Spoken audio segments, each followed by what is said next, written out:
In Flanders fields the poppies blow between the crosses, row on row, that mark our place. And in the sky the larks, still bravely singing, fly scarce heard amid the guns below. We are the dead. Short days ago we lived, felt dawn, saw sunset glow, loved and were loved. And now we lie in Flanders fields. Take up our quarrel with the foe. To you from failing hands we throw the torch. Be yours to hold it high. If ye break faith with us who die, we shall not sleep. Though poppies grow in Flanders fields.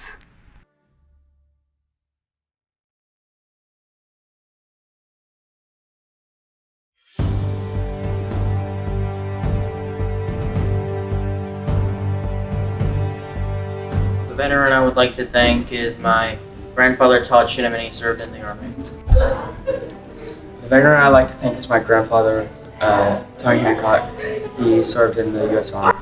The veteran I would like to thank is my grandpa, Glenn Kerr, who served in the Army. The veteran I would like to thank is my dad, Thomas Wayne Hill, served in the Army. The veteran I would like to thank is my brother Seth Merriman and my sister-in-law Ivana Merriman, and they both served in the Army. The veteran I'd like to thank is my dad, William Olowinski, who's in the Army. The veteran I would like to thank is my grandfather, Jeff Sherritts. He was in the Army. The veteran I'd like to thank is my brother, Shay, and he's in the Army. The veteran I would like to thank is my half-brother. He serves in the Army. Okay, the veteran I would like to thank is my great-grandpa, and his name is Jim Ed, and he served in the Army. The veteran I would like to thank is my brother, Elijah Powell, who served in the Army.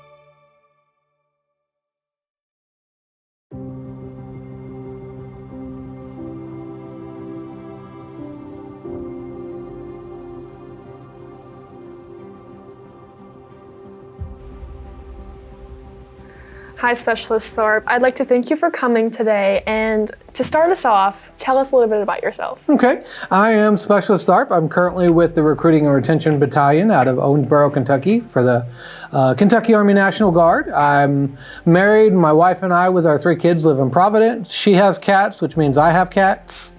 I really love everything about the Guard. And so I'm happy to be here and helping people out. Okay, tell us what inspired you to serve. So when I was a junior in high school, I talked to a recruiter, got to take the ASVAB test, did really well on it, and they offered me a sign-on bonus. They offered me the opportunity to go to basic training during my junior summer, and I had nothing better to do. And so I kind of wanted to follow my uncle's footsteps because he had worn the Army uniform. I chose the National Guard because I wanted to serve close to home. My friends, my teachers, my coworkers, my family, those are the people that I wanted to make sure I was equipped to serve. And so I joined the National Guard as a junior a long, long time ago in a galaxy far, far away. I graduated in 2001.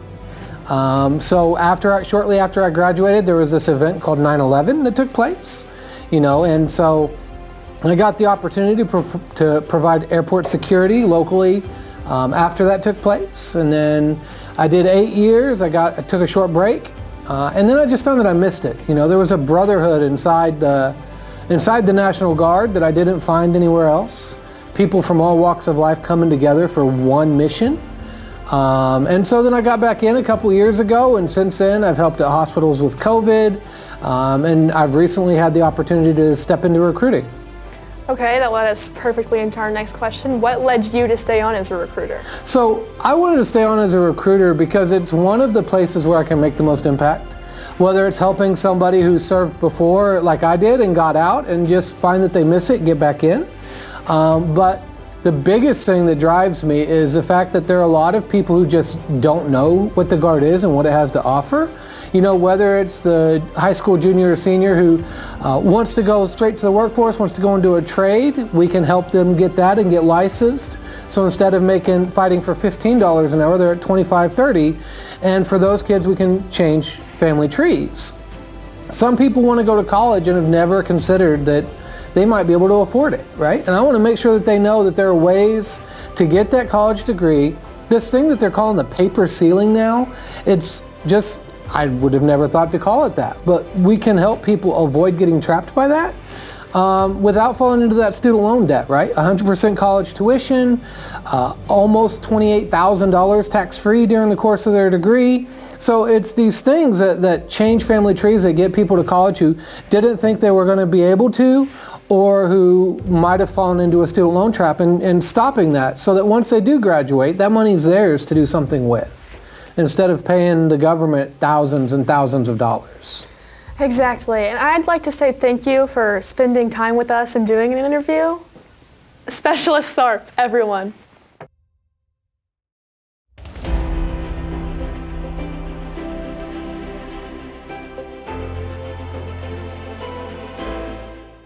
The veteran I would like to thank is my father, James Burchak, for serving in the Air Force. I would like to thank my cousins, John Farley. He served in the U.S. Air Force. He was stationed in Anchorage for 4 years.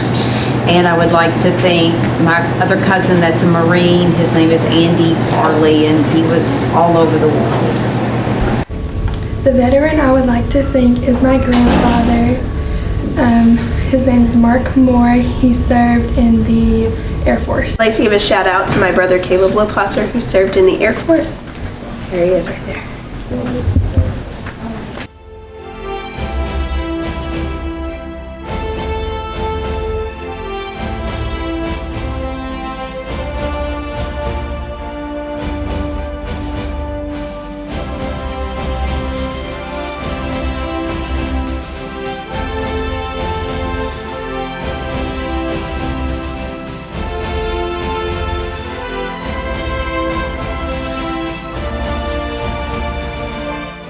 The veteran I would like to thank today is my uncle Alex Aguirre. He served in the Marines. The veteran I'd like to introduce is Charles Kennedy, my uncle, who served in the Marine Corps. The veteran I would like to thank is my stepfather, Tony Byrne. He served in the Marines, and I'm very thankful for him.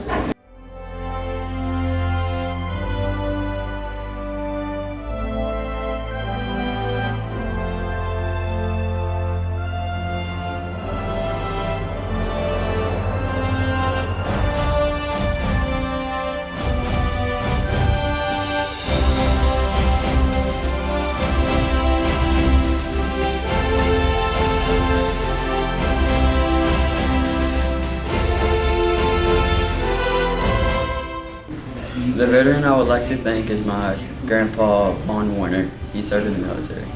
The veteran I would like to thank is my great-grandfather, Lee Roberts, who served in the Navy. The veteran I would like to thank is my grandfather, Eddie Perkins. He served in the Navy. I would like to thank my great-grandfather, Francis Shelby Pittman, for being a Navy veteran. Hi, my name is Shemai Byram, and I'd like to thank my uncle. He served in the Navy. The veteran I would like to thank is my stepdad, Jermaine Pointer.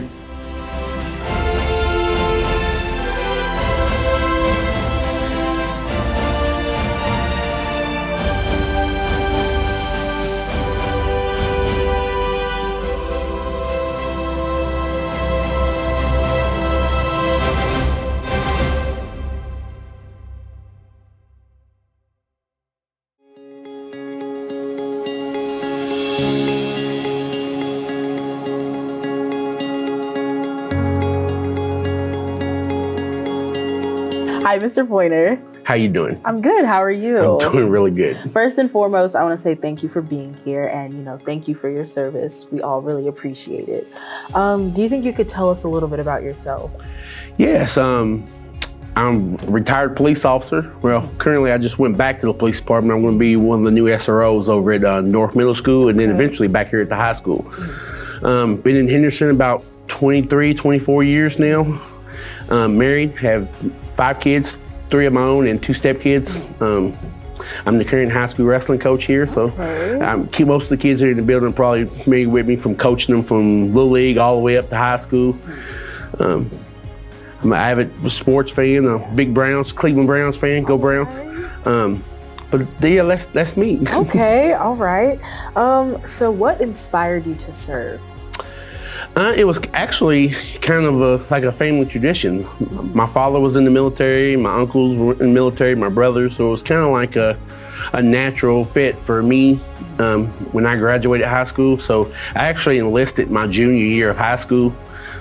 And was going through parts of different types of training in my senior year, and then when I graduated in '94, I was actually on a plane to boot camp 2 weeks after graduation. So it was kind of like a family tradition type thing for the people in our family to serve. How were you feeling? Like, were you very dead set on going to serve the country? Did you have your doubts? Like, how were you feeling when you got onto that plane 2 weeks after? When I got on the plane, I was excited. I was dead set. I'm like, this is it. It's my turn to serve our country. And I must admit, though, when I got there, I got off the plane and they pick you up and they load you up in this cargo van. They drive you off, and it's like you leave the city, because where I went to boot camp was in Great Lakes, Illinois, up past Chicago. Yeah. So I get off the plane in Chicago Airport, get on the cargo van, and we leave the city. It's like all the lights, and all of a sudden it's dark and there's no lights, and then all of a sudden you come around this corner and you see this big bright, looked like the sun had come up. Yeah. And it was actually the Norfolk Naval Station base right there. So you pull in, and the boot camp, the instructors are like, get off the bus or whatever. And it's always like, oh my God, what did I get myself into? But it was actually really exciting for me. I really had fun. I enjoyed my time in the Navy. Okay. So where did you serve? Well, I went to boot camp, like I said, at Great Lakes, Illinois, up at the Naval Station up there. From there, I got assigned to the USS Stump, DD-978. It's a Spruance-class destroyer, and we was based out of Norfolk, Virginia. So I left Chicago, went to Virginia, and my ship wasn't attached to a battle group, so we was kind of what they call it, independent assigned to a Pacific area. And so I spent majority of my time in the Caribbean. So I got to go to Jamaica and all the islands, and I did do a couple of med cruises where we got to go over towards Saudi Arabia and all that. But I really enjoyed my time. So I went in '94 and I got out in '98. Okay. So 4 years in the Navy. Okay, that's amazing. How would you say that your service prepared you for your life and from your future since then? I think it taught me work ethic, discipline, because I was a high school kid coming right out of high school. I really didn't have an idea what work ethic and all that stuff was. Right. So, but when I got there, in between all the training went through, and all the responsibilities were put on me, it taught me discipline. It taught me a work ethic. And I was a welder firefighter in the Navy, so I did a lot of plumbing, firefighting type work, a lot of welding. So I had learned the skill that I could use after I got out of the Navy. So, and I actually did that when I got out. I worked for a welding company in Louisville for a while. Okay. So it was a skill. So something if all else fails, I know I can go be a welder somewhere. Right. You kind of had that backup in case. Okay. That's amazing. Well, thank you so much for being here. Oh, you're welcome. And again, thank you so much for your service. Oh, no problem. I always tell everybody, give the military a chance. Right. I got to travel before I was 19. I'd been to more countries than most people could even dream about. So it was a really great experience for me. That's amazing. Thank you for inviting me on. Yes, absolutely.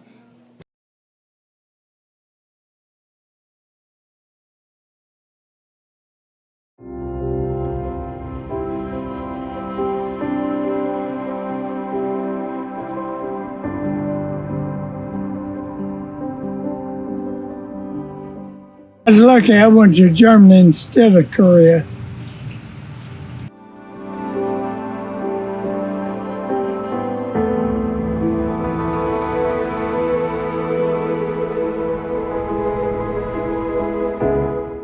I had one brother, he's been living in Mayfield now for I don't know how many years.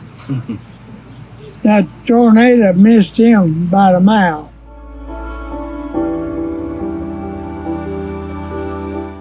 What are their names? Paul and Don. Paul and Don. Okay. Of the Army. One was in the Marines, one in the Air Force. Okay. Now, one brother was the only one seen any action. And he was in Korea twice and Vietnam once. Yeah, the Good two deal. oldest ones lost those. And what rank were you when you left the Army? I was in the Army. Yeah. Well, I was actually in the artillery, but Okay. it was Army. I was Spec 2, I think. When I Spec got 2. out. Okay.